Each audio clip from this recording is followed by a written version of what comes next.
Welcome back. Now, there are 267,000 people in Ireland affected by autism. With today marking World Autism Awareness Day, we're joined by CEO of Autism Ireland, Samantha Judge, and her 9-year-old son, Evan, who's living with autism. You're very welcome. Good morning, Samantha. Both. Hi, Evan. How are you? Good morning. Now, Samantha, just a few short months in the role as CEO of Autism Ireland. How are you getting on in the role, and what have the main challenges been for you? It's been a really exciting time. I suppose Autism Ireland for me is a chance to take all of my skills over the last few years and my passion of working in the autism community and my understanding and just bring it all into the role. So yes, it's been challenging, of course, but it's been great fun, and things are starting to happen now. So. I'd imagine that your awareness of autism and your involvement with autism with Evan, I mean, that's brings so much for you to the job as CEO. Absolutely. Because you're living with it on a daily basis. Yeah. And that's what people seem to talk about. I know that we have conversations in the schoolyard because there are kids in the school who are autistic. Yeah. It's the challenges for the parents day to day. Completely and totally. And, you know, Evan's a great boy, aren't you, Evan? Do you want to say anything? Do you want to say happy? We're delighted to have Evan today. Happy world.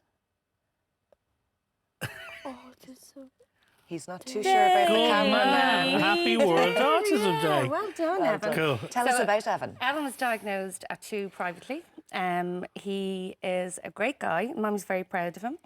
And he was only diagnosed by the health service at 4, so he had to have a lot of private intervention for the 2 years. But he's come on in leaps and bounds.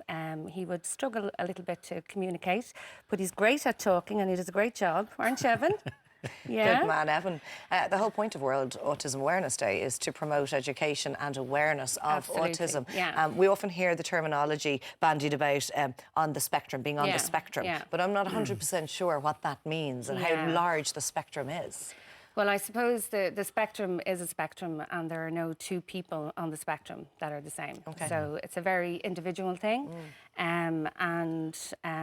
you know, that's just literally no two people are the same. And is that why it's so difficult? I mean, there are probably generic markers when the children are of a certain age, but is that why it's very difficult for parents to notice that perhaps their child may be behaving in a manner that's different? Yeah, I mean, I suppose there's different stages at which children are diagnosed, and all the way into adulthood, actually.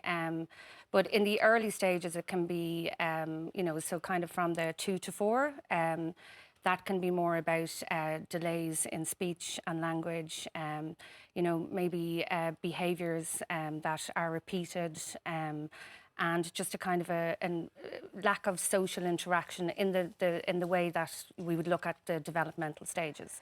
But it's such a credit to yourself and your extended family, though, Samantha, because Evan loves going away on holidays, loves going to hotels, but it's taken a lot of work to get to that point. It has, yeah. I mean, I suppose it's all about practice and social stories. I'm a big fan of social stories. So, you know, I suppose Evan has been on lots of holidays. Do you like holidays, Evan? Yeah. So does Stage Simon. fright, definitely, yeah. So it's, you know, we would take pictures of, you know, we have pictures of the airport.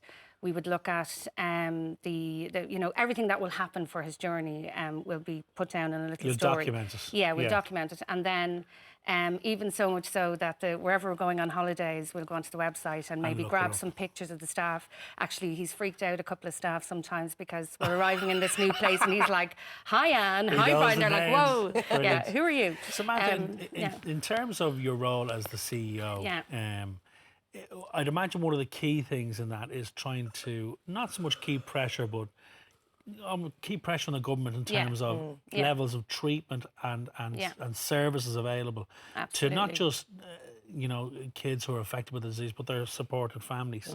Are we getting better in Ireland? What is the level of care like for autism? Yeah, I mean, I suppose there are long waiting lists, and the service delivery is it's lacking.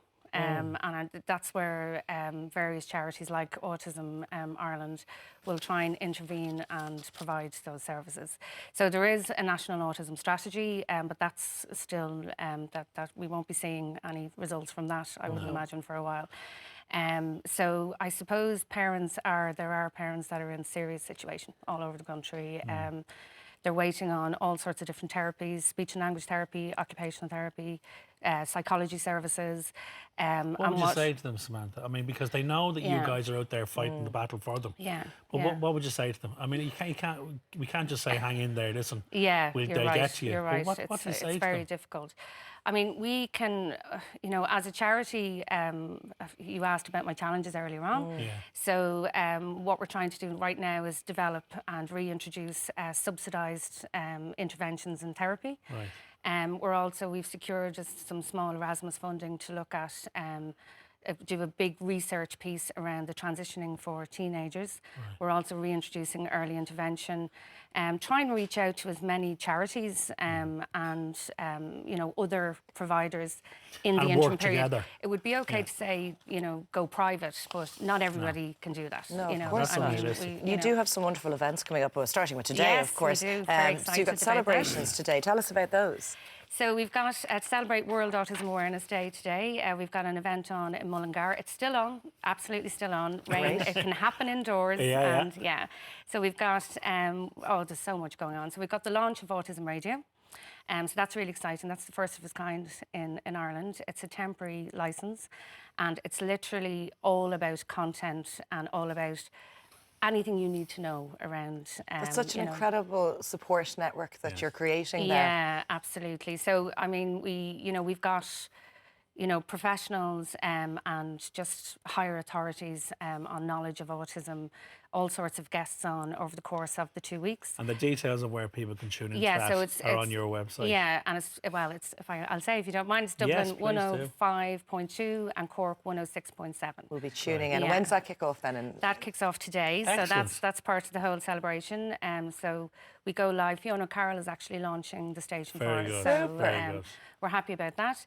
And then we've got an Easter egg hunt. Don't we have any excited for the Easter egg hunt? Oh, who doesn't love a good old Easter egg hunt? We've got face painting, magicians. We've got Autism Hero Awards. That's a really nice thing. Very good. So that was, we ran that online, and then people nominated their autism heroes. So there's a lovely blend of different And that's people. taking place this afternoon. That's taking place and we this have afternoon. the details up on our screen and on our Facebook as well. Of course, we've got, so the Autism Radio comes off air this week. So it's on for 2 weeks, but it comes off on the 9th, and then it comes back on for Blue Nose Week at the end of April. Very good. So that's the 23rd to the 29th, and then we've lots and of as other we said, things all planned. the details are on your website. Listen, thanks a million for coming in. Okay, Thanks so much, And have a Samantha. lovely bank Thank you, holiday Evan. Monday. Enjoyed your Easter egg hunt. Say Find bye, little Easter Evan. eggs. Say Bye, Bye, sweetheart. Well done, Sonny. Say bye, everybody. Bye, buddy. Yeah, there we go. Lovely. All right, still to come, fitness guru Carol Henry will be stopping by. But after the break on the catwalk, solutions to your spring-summer jacket coat problems. Stay with us.